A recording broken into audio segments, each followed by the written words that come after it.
Just hold the phone here. That's what my old referee Pop Haggerty used to say. Hold the phone, hold the phone. Are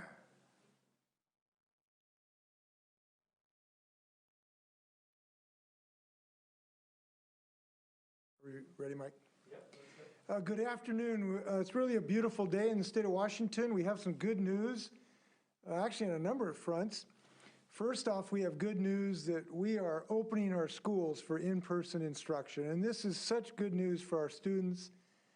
We know that in-person instruction is the best way to do instruction. It's best for the teachers, it's best for the students, it's best for the parents, and we know that this can be done safely. And the great news today I can share with people is that we are increasing the number of days that our students can have in-person instruction. We already have over 200,000 students who are today receiving at least some significant in-person instruction. And that is increasing every single day. And the reason it is increasing every single day is that we are learning that we can do this with safety, and we are learning we can do this safely all over the state of Washington. We have over 175 schools that are already doing this. They are doing this safely, they are doing this efficiently, and they are doing this with a resounding confidence that this is the best way to educate our children, while at the same time giving parents an option to remain in a remote setting should they desire to remain in that kind of situation. This is tremendous news for our state. We know that educating kids is tough in general, and our educators have been doing a superhuman job remotely, trying to get the attention of second graders, trying to keep third graders on task. And they've been as creative as possible. But all over the state of Washington, we are now returning to the way we know best, which is in-person instruction. Now, why have we been able to do this? We have been led by excellent educators. Our educators have been sort of like Lewis and Clark. They have been the explorers, the ones that went back to classes in person, have shown us how to do this. They've shown us that when our kids and staff wear masks, where they socially distance, where they have decent attention to ventilation, that this can be done safely. And we ought to be thankful for the educators, not just teachers, but engineers, bus drivers, nutritional experts, counselors, parents who have demonstrated the protocols necessary to make this safe. And we are thankful to them to show the way. And we are very happy that their colleagues now are looking at the experience that they have had, learning from their experience, and adopting those best practices in many places across the state of Washington. Now, we are not alone in this experience in the United States. It actually is becoming quite common. Last week, the Centers for Disease Control released updated school reopening guidance. And that guidance broadly aligns with what we are suggesting in the state of Washington. They basically have said unequivocally that if we have strong health and safety measures, returning to school is a safe thing to be able to be done if we pay attention to some of these safety protocols. And I think that the CDC, in effect, has confirmed what our educators have discovered, which is that this can be done safely. The CDC also made very clear that mass vaccination of our teachers is not a prerequisite to going back to school. And I look forward to when we have our essential workers, including teachers, grocery clerks, bus drivers, police and fire, childcare workers, all can get their vaccination. But what we have demonstrated and what the CDC has confirmed is that we can have on-site education in a safe and effective way. And this is really great news for all of us. We need to continue this movement in this effort because we still have thousands of students who have had a difficult time in remote learning despite the tremendous work of their educators. And we've been working with our local departments of health and our state Department of Health to share tools to be made available to schools so that they can have increasing confidence to return to school settings. So today, to that end, today we are expanding the COVID testing assistance that we could provide to schools and school districts. This is part of our ongoing effort to give more students the option to return to in-person instruction. And it obviously increases access to testing, both for educators and students. The Department of Health has developed this testing pilot program during the last year, has been in place for 13 school districts. And it has become part of our playbook for returning our students to classes. So about 50 more school districts will now be participating in this volunteer program starting this month. And we hope these numbers will grow. It is not necessary to get back to school, but it's a way to help build confidence where educators, parents would like to have those confidence measures in place. So we're very happy about this. Finances should not be a problem here because in part because of federal funding and in part because of state, our schools will shortly be receiving hundreds of millions of dollars that will be available for testing protocols and a variety of other needs of our school system. So this is yet another layer of confidence that we want to offer people to go back to Insight classes. Now, as part of this playbook, each district will also have the support of the Health Commons Project. This is a Washington State nonprofit that is committed to accelerating equitable education of our students. And they do an excellent job of working with local agencies to help with care services and delivering testing services where they're needed most. They do this by recruiting labor, making sure capital is available, although that should not be a problem, and accessing the best science and technology to fit the needs and the desires of the district to available testing. And they're going to lend their expertise to schools to provide a testing planner to school districts that participate in this program, to directly design a program for the schools that want them. Now, testing strategies are just part of our playbook. We're also helping school districts adapt to the rules that COVID controls that we have put in place as well. Based on federal guidance, as well as what we've learned through our local school district action, the state has developed what we're calling the Learn to Return Playbook. It's a public resource on how schools can get this job done. This playbook also includes health and safety requirements, of course, including universal masking, social distancing, and ventilation. And altogether, these things, I believe, will build confidence, as they already have, in our communities about in-person learning. Now we know this, returning to school is not just important for our students' academic development. Schools provide nutrition and many other services that kids can't get at home. People from poorer and more rural communities struggle with remote access, and we know that despite our best efforts, that has remained the fact, whether it's because of lack of broadband or lack of support at home. Now, if these students can safely return to class, and the science says unequivocally that they can, we should, I believe, feel a sense of urgency to answer this paramount duty to our students. I know we all feel that. I know we have all the same desire. I know we've all had concerns about this pandemic.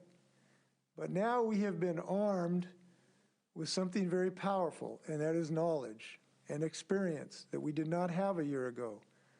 We have the knowledge of how to do this safely, and that knowledge has been given to us by our educators, our professionals, who have developed ways to do this safely in person, and we thank them for that guidance. I've seen this successful return to in-school programs throughout the state of Washington. As I said, there's over 175 school districts now doing this safely. I was at Elk Ridge Elementary School in Buckley 2 weeks ago. I wanted to tour Wenatchee High School last week, but we got caught in a snowstorm. But I did meet virtually with Wenatchee educators and staff and students and custodial staff last Friday. The photos you're seeing are from school districts that have returned to schools safely. That includes schools in Meridian, Moses Lake, Natchez Valley, Port Angeles, and White River. So we have demonstrated that this can be done throughout the state of Washington. It is being done throughout the state of Washington safely. Just share a couple observations that I've heard, and I think my role here is just to provide information for people that they can use when they make their own decisions. A teacher I met at Elk Ridge Elementary, he actually, I believe, is a high school teacher. He told me that when his district was considering going back to in-person learning, he really didn't think that was a good idea. He just didn't think the problems could be surmounted. But then he went over and visited a high school in Yakima, and he saw how the mitigation measures were being implemented. And that gave him confidence, because basically what he said was, what I saw is if you go to a hybrid model, where you have only about half of your students in the classroom at a given time, you can spread out. You can do some cohorting. You can keep people separated. And students actually are remarkably adept at wearing masks. They've actually been very successful in this regard. So he returned to his school, and now he's been involved in the White River district very successfully with a high degree of confidence. So when I've talked to educators, I've heard, you know, a recognition of why it's easier to do education in person. But I haven't heard anyone demonstrate how it is impossible to do that. And I'm just very heartened by that. And again, I want to thank educators for their leadership in this regard. We know that there's nothing with zero risk in this world. But we know that we now have the necessary tools to mitigate that risk. And I've been very impressed with the discipline that educators have shown and students. And we know that where people have had communication between educators and the staff, the people who have been solution-oriented have found a way forward. And it's taken a lot of listening to one another. And we're just very encouraged that that's going on across the state of Washington right now so that we can improve education of our students. So today I've asked some experts in the field. I'm joined by Enumclaw School District Superintendent Sean Carey and Health Commons Project Manager Sarah Sutton. So Sean, could you give us some of your insights? Good afternoon, Governor Inslee. It's my pleasure to be here today. And yes, I am the very proud superintendent of the Enumclaw School District, and just excited to be here. I will let you know that, and you probably already know this, we are a school district that's located in Southeast King County, and we serve approximately 4,000 students across 9 schools. We are extremely excited that roughly 80% of our students are back in our schools, and successfully. They've been successful here for the last over 1 month. It's wonderful to see our kids in person. And even though we can't see their smiles through their masks, we can see the smiles in their eyes as they head into the building. And that's just a fantastic feeling for us. In Enumclaw School District, it truly has been a team effort to moving to in-person learning. Our families, our teachers, our administrators, all worked as partners in making this a reality for our students. I'd like to say a thank you to the Washington Department of Health and our partners from Health Commons, specifically Sarah, Ryan, and a few others for helping us design and implement the testing protocols and operations that fit our individual districts' needs. Several of my colleagues have asked about our timeline for implementing this testing, and it was pretty simple. We started off with a single space testing pilot right before winter break. We came back from winter break and we had testing in each of our schools. Our K-2 students returned back to school on January 11th. Our 3rd through 5th students returned back on January 5th, 25th, I'm sorry. And then our 6th through 12 students returned back on February 1st. Our staff has appreciated the opportunity to participate in weekly testing. This testing has built some additional confidence in the adapted operational practices and protocols that we already have in place. The addition of COVID testing, working in tandem with our countermeasures and with our safety protocols, provides an additional layer of protection, if you will, for our learning community, and it allows for us to safely serve our students in this hybrid learning model. On-site COVID testing has also allowed us to respond quickly in the event of a positive case, to identify through contact tracing, and then to contain transmission of the virus. I can't say enough how much we are so grateful for our K-12 students to be back in our schools and in-person learning in our hybrid learning model. It's extremely encouraging to hear that other districts will have the ability to add this valuable tool to their return to learn plan. We here in Enumclaw School District wish each of our peer school districts the very best as they move forward. And if there's anything that we can do to help, we are here for them. Sean, thank you. Can I ask you a couple questions? How do you do contact tracing in your district? Who does that? How do you do it? So we've taken literally a page out of the Department of Health's protocol for actually doing our contact tracing. And we've worked specifically with King County Health Department to utilize the forms and utilize the processes that they've put in place. And that helps us to do our contact tracing. And you mentioned masks. What's your experience with your students as far as mask compliance? There is 100% compliance. Our students they're excited to be in school, number one, and they know what we have to do as a community, as a collective, in order to make that happen. And wearing a mask is an essential function. It's an essential piece. It's a part of the equipment that they need every day to be successful in schools.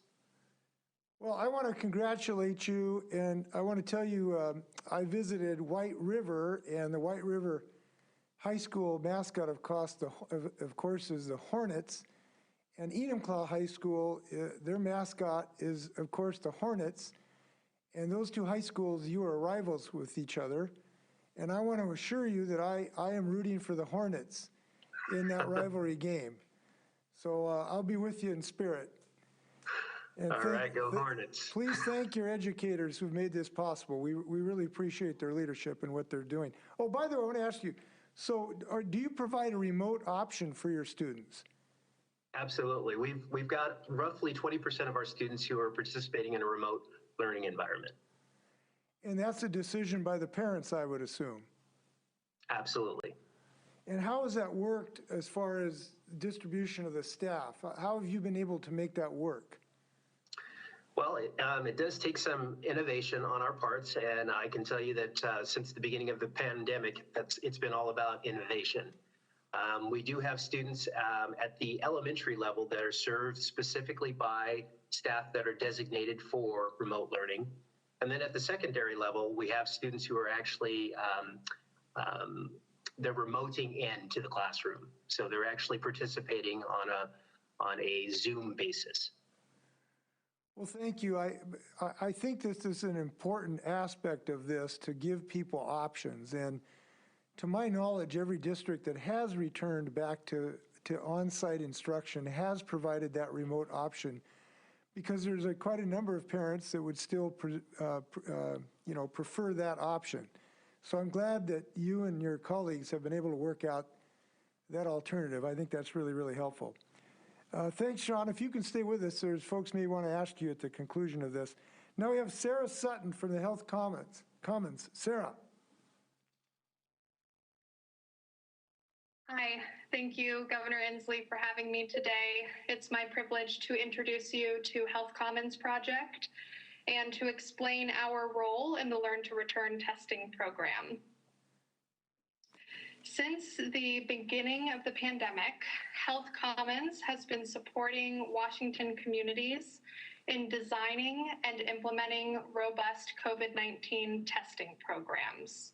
The Learn to Return testing program is a continuation of our work to ensure that Washington communities have equitable access to low barrier, evidence-based COVID-19 testing services. Schools that voluntarily enroll in the Learn to Return testing program will be assigned their own Health Commons testing strategist. The testing strategist will help districts design a testing program that is tailored to their school community.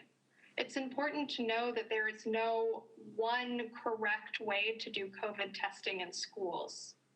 The testing strategist will ensure that each district understands the testing technologies available to them, develops testing literacy, and implements a sustainable testing program that can last as long as there is COVID in our communities. Now, I've heard from the Washington schools that I've worked with that at first testing can seem overwhelming, but it is doable. There is a growing network of over 60 school districts who are partnering with our team to offer school-based testing. These districts represent 20 counties. Some are large, others are small, urban, rural. Some are open for K-12, and others are working hard to bring back their early learners. Our team has been so inspired working with these districts and seeing their desire and drive to serve their communities. On behalf of the entire Health Commons team, I'd like to thank Governor Inslee and the Department of Health for this opportunity to support our schools in reopening and staying open safely. Thank you. Thank you, Sarah. We really appreciate you providing this service. I think it can really help. And one of the things you said that I think is important, that different schools might have different viewpoints on this. Some may use this for doing staff. Some may use it a combination of staff and students. And some may use it effectively for folks just who've been contact traced. So just giving people a boutique possibility on that, I think, is really great. So thanks for stepping up to the plate. And if you can stay with us for a few minutes, I'd appreciate it. Now, we've got some other good news on the vaccine front. This morning on a call with the White House, we were advised that national doses will increase this week from 11 million doses nationally to 13.5 million doses this week. So we generally get maybe 2% of those additional doses. That is not a for sure, but that is a significant increase for Washington State. We're very appreciative of the Biden administration's very quick action to increase these supplies, because we know the supplies are the limiting factor. If we get more doses, more Washingtonians get vaccinated. We are ready to go to make sure that happens.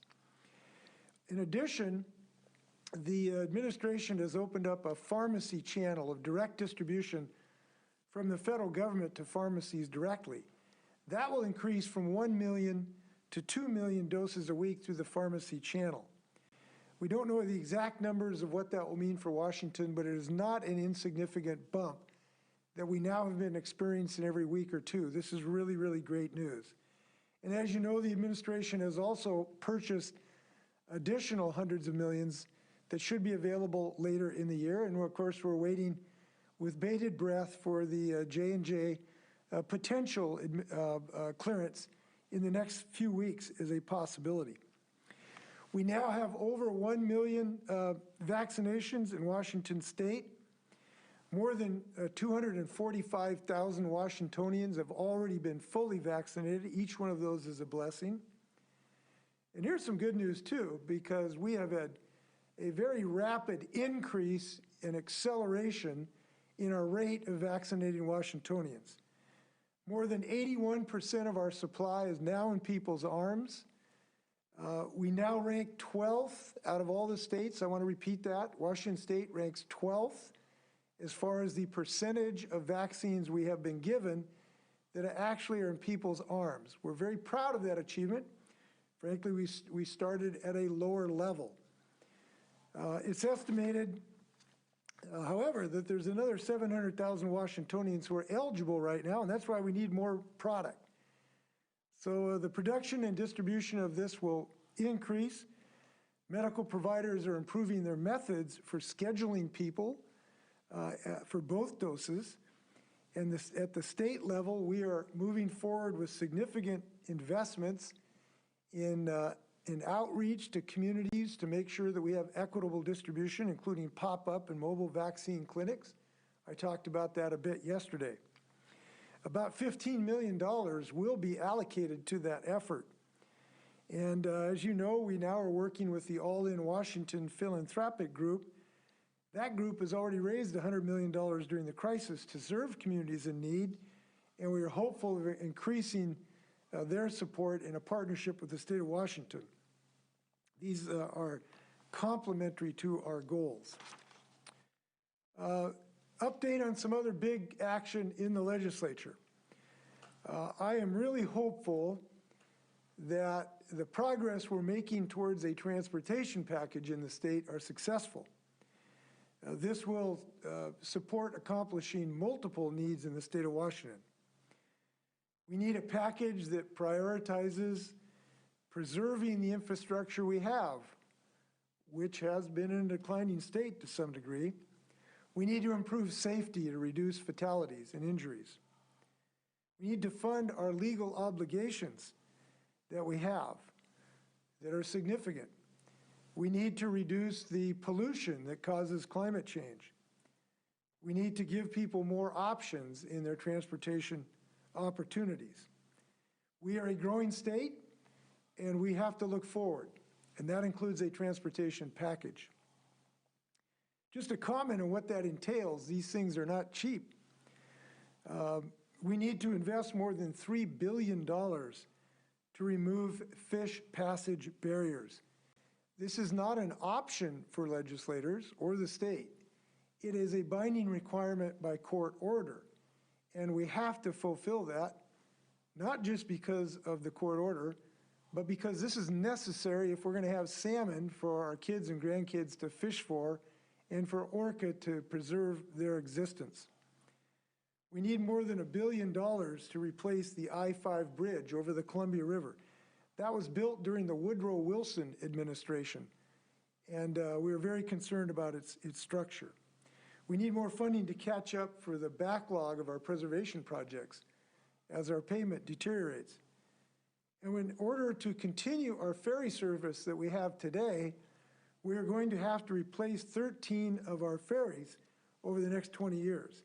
And we hope that those will be electric, which is cheaper. You don't have to pay so much for fuel. So we have an opportunity this year to move forward on transportation. I have proposed one way to finance that in a cap and invest system that would simultaneously fund transportation projects and reduce carbon pollution. And I'll look forward to the legislators moving forward. One of my priority bills, the Clean Fuel Standard Bill, has now passed the House Energy Committee and the House Appropriations Committee. Very happy about that progress. I'm optimistic that HB 1091 will pull a hat trick with the House Transportation Committee and will ultimately clear both chambers and reach my desk. This is the right thing to do. It is the necessary thing to do. We do not have options.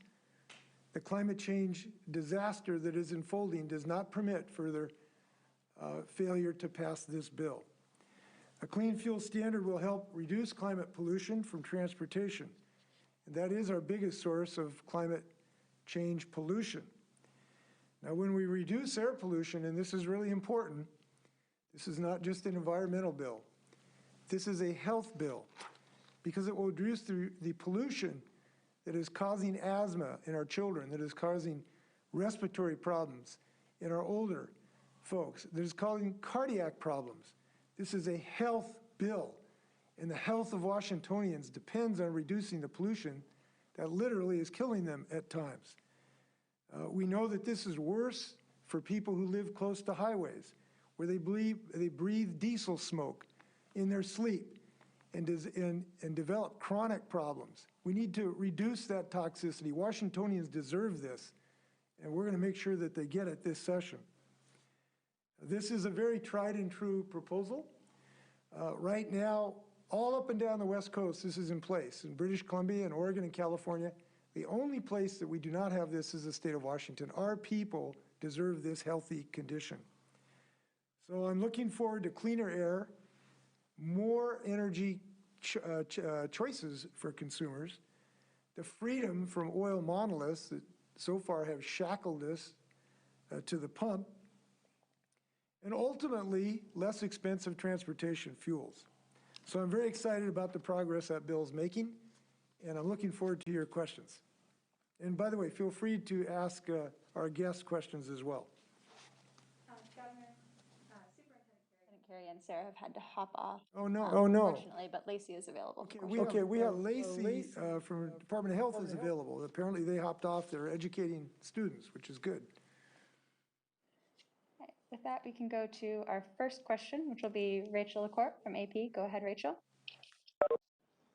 Governor, it sounds like some of the hubs that supply vaccine to states have been impacted by the winter storms.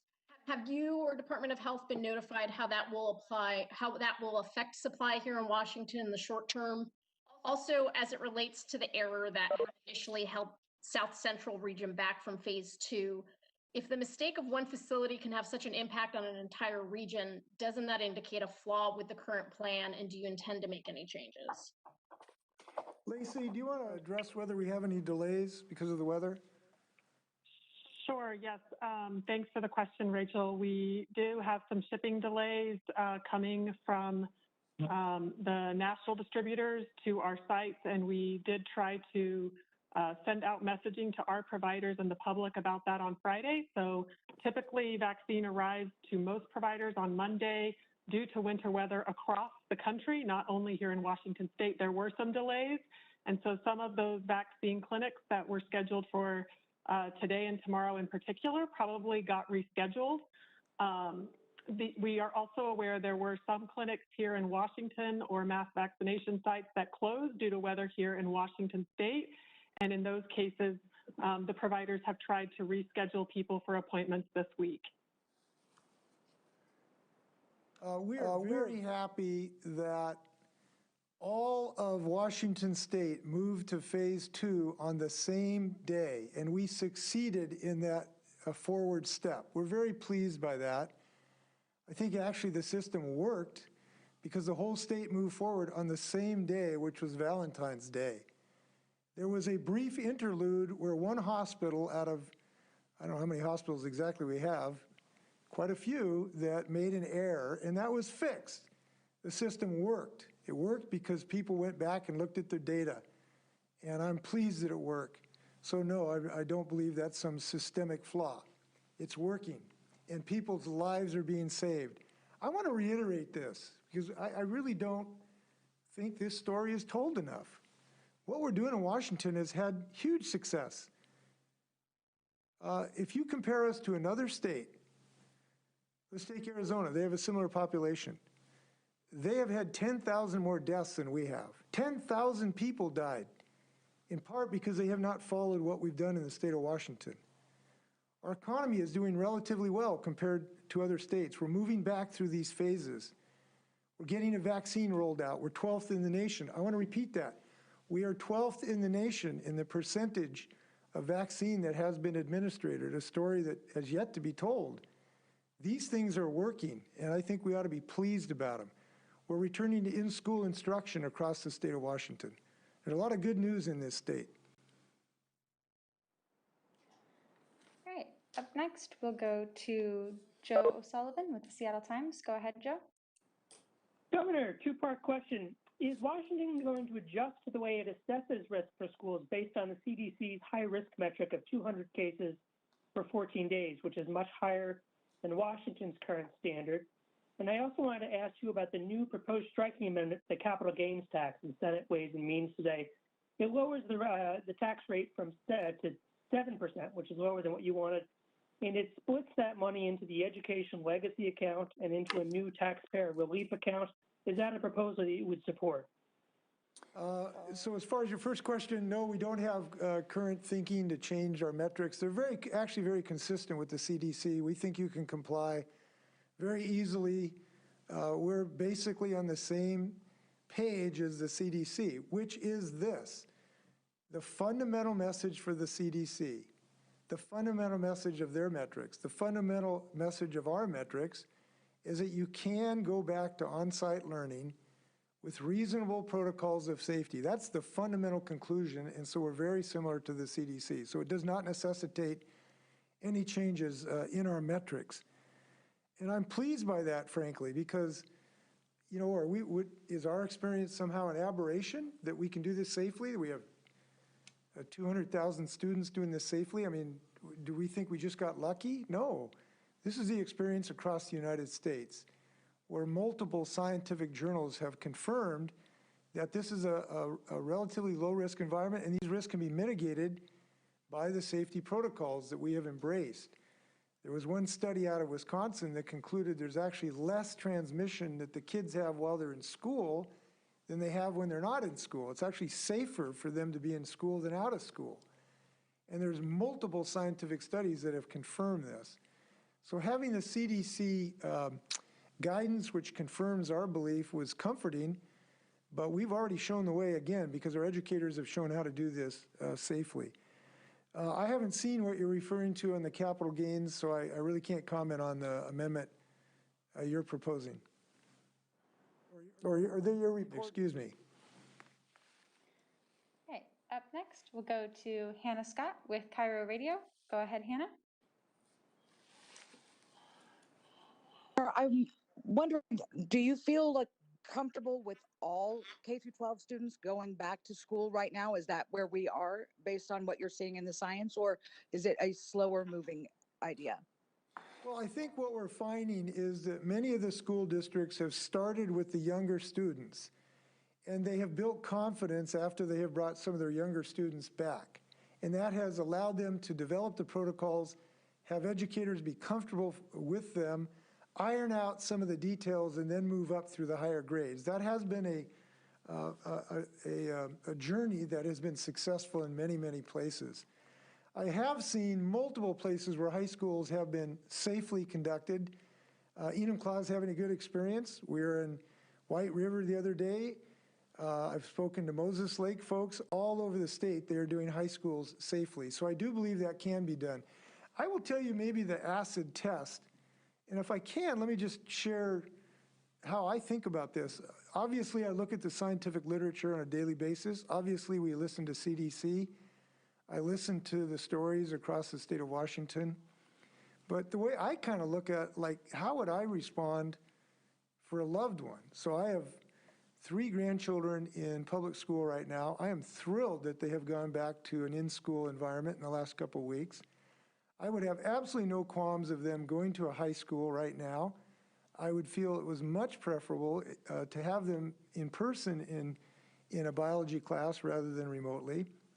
I also am a family of educators. My father was a biology teacher and beloved coach. My brother is a retired art teacher. My brother-in-law is a retired art teacher. My sister-in-law is a retired teacher. And I asked myself, could I ask them to go back into a classroom? And the answer is unequivocally yes, because it's reasonably safe to do so. And so I look at this from a personal lens through real people. This is not just kind of an academic exercise, the way I think of this. So the answer to your question, yes, I do believe high schools can be safe, but schools are going to find their own journey on how to get that position. All right, up next, we'll go to Laurel Demkovich with the Spokesman Review. Go ahead, Laurel. Hi, Governor. I have 2 kind of related questions. I'm wondering if you can outline a little bit more your priorities for the next set of people to get vaccinated and where teachers will fall into that. For example, are we prioritizing farm workers next and then teachers? And then secondly, along with that, teachers already have a program set up with OSPI and Kaiser to kind of get them vaccinated. Are you thinking of doing something similar for other essential workers in that next group? Well, yes. Now, teachers are being vaccinated today. So those over the age of 65 and those who are over the age of 50 who live in multi-generational hospital, they're being vaccinated today. So we're working our way through the teachers, if you will. The next tranche of Washingtonians after the long-term care facilities, after the healthcare workers, after those age 65, will be those in essential duties.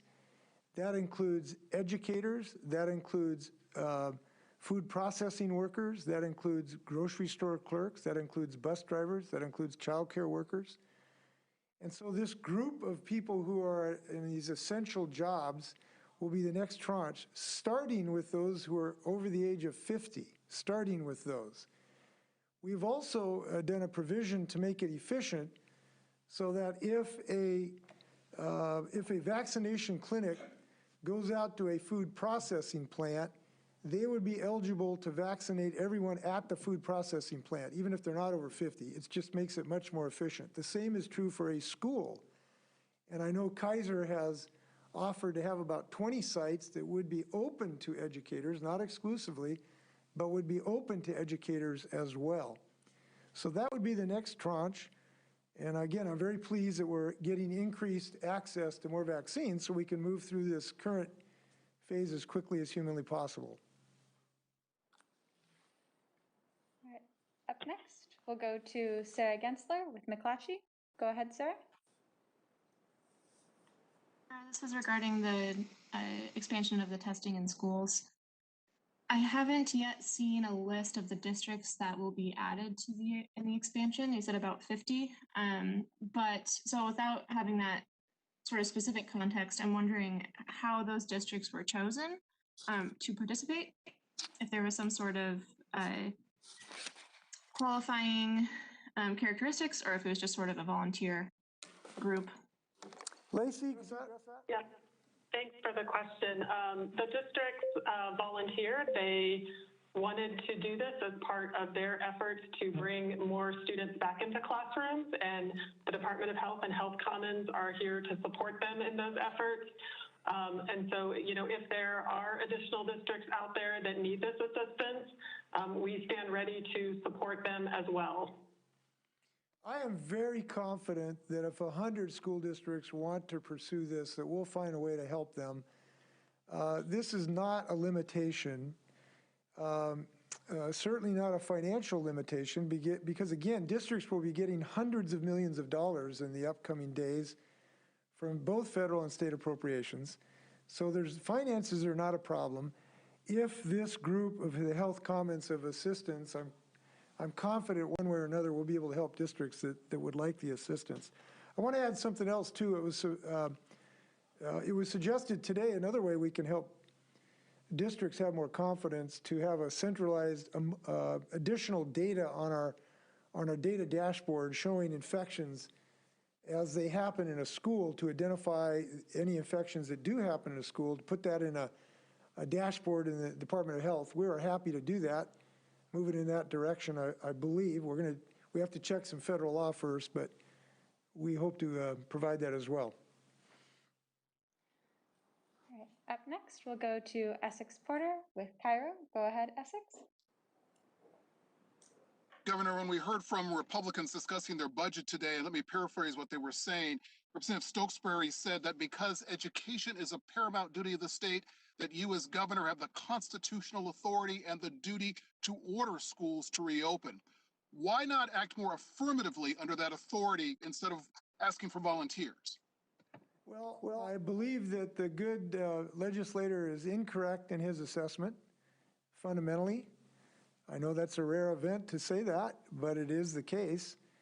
And I'm quite sure if you ask constitutional experts, they'll reach a different conclusion in our state. There are other states that have constitutions and laws that do allow, in some sense, governors to take that action. So fundamentally, that's the reason. Now, there are some things that appropriately, we can try to incentivize folks to go back to in-school instruction. That's what we're doing today, talking about this issue, to provide incentives in this regard. And that is what we're doing.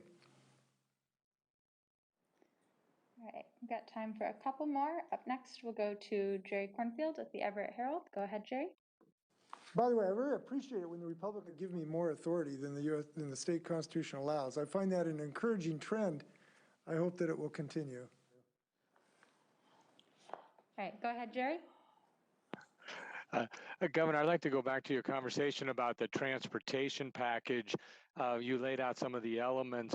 I guess I'm wondering first if are you and your team putting together a package to put up with the Senate and House that are out there, or are you working off of the two packages from the House and Senate transportation chairs to come to a agreement? I wonder if you could talk a little bit about the process and what amount of money do you think is sort of the round figure you think needs to be the target? So I have taken a strategic role of helping these parties develop this package rather than directing a particular either number or project list. I have found that can be the most productive way to advance the ball here. So I'm talking to legislators to get them to work with each other to develop a project list and potential ways to finance them. And I just had a discussion with Jake Fye today, who's done a fantastic job. He's listened to, I don't know, 100 people on how to develop this package. He's not the only person who's working hard on this. Chair Hobbs has a package he's working on. So my role is to get these folks to work together, and I'm hopeful that that succeeds. All right, up next, we'll go to Keith Eldridge. Go ahead, Keith. Governor, you're moving ahead with education. How about phase 3? Have you decided when phase 3 is going to start and what it's going to look like? We have not identified that. We just put the finishing touches on phase 2.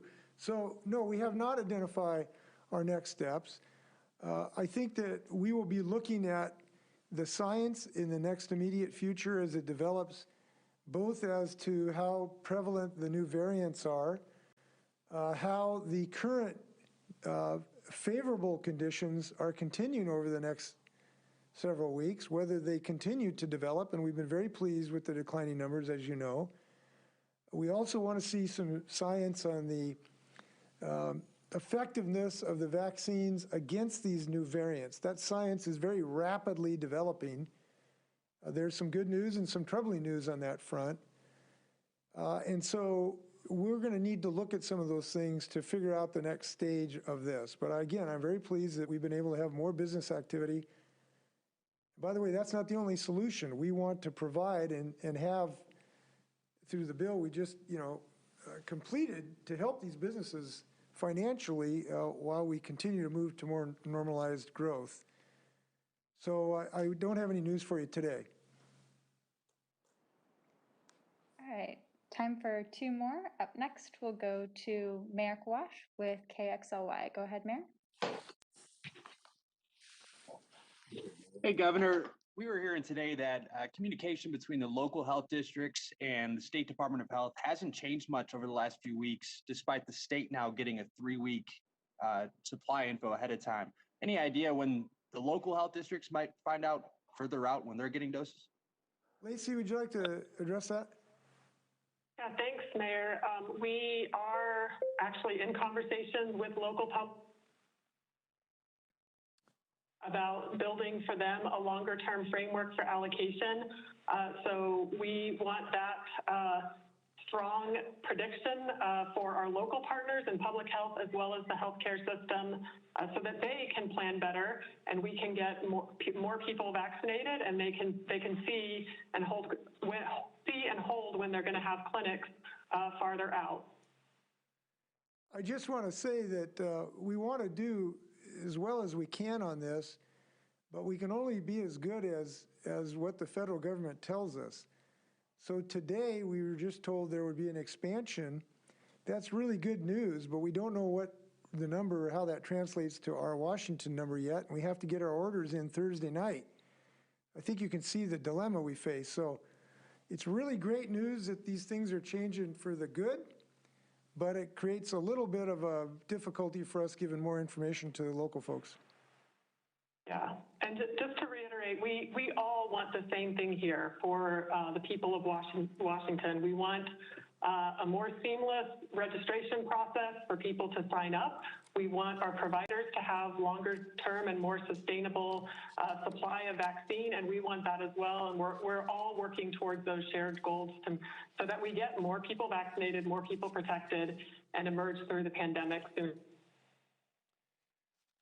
I think I might have forgotten to mention too that through all of this difficult thing that we've been working through, we are 12th in the nation in the delivery of these vaccines.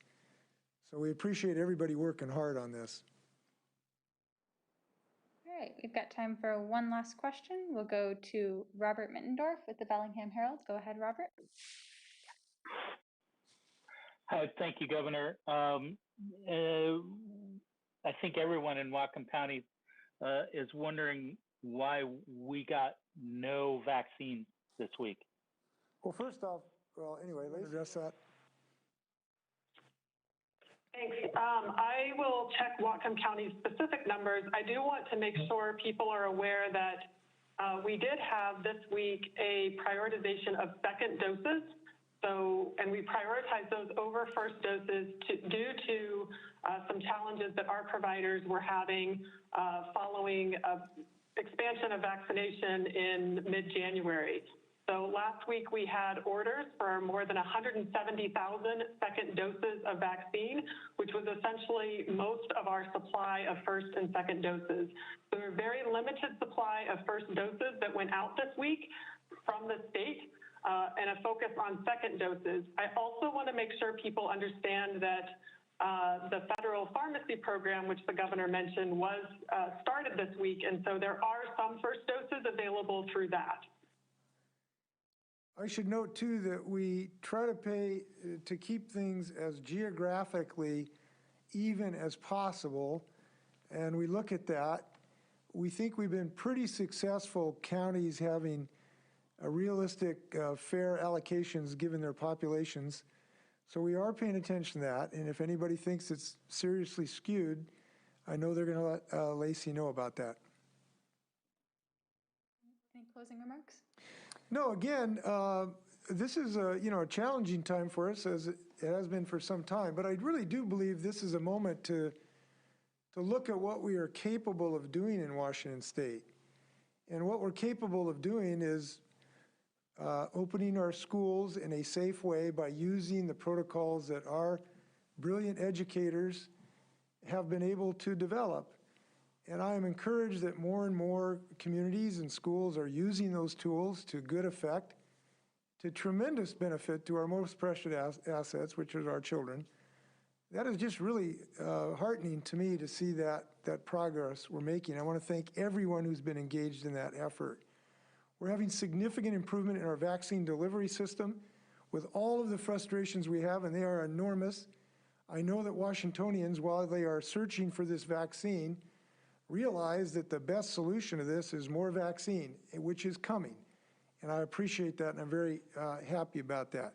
I'm happy about the progress the legislature is making on multiple phases, not just helping businesses and workers as happened last week, but the things I talked about today. I think we have good chance of success. So this is a sunny day meteorologically, and it's a sunny day in Olympia as well. Thanks very much. Please be well.